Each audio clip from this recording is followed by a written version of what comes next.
పిల్లలపై బతకాలి ఏంటి అసలు బతకాలి అన్నట్టే ఉంది.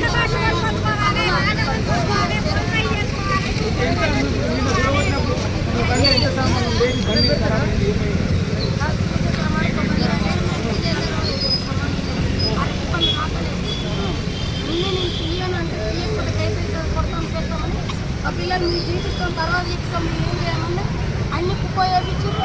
తర్వాత వాళ్ళు నూపుతామని సగం మన సగం సామాన్ అంతా ఖరాబ్ అయిపోయింది. మాసిపోయిన బండ్లు 2 బండ్లు ఇరిగిపోయినాయి. బండ్లు ఇరిగిపోయినాయి. మళ్ళీ ఇవ్వలేక పొద్దు నుంచి మొత్తం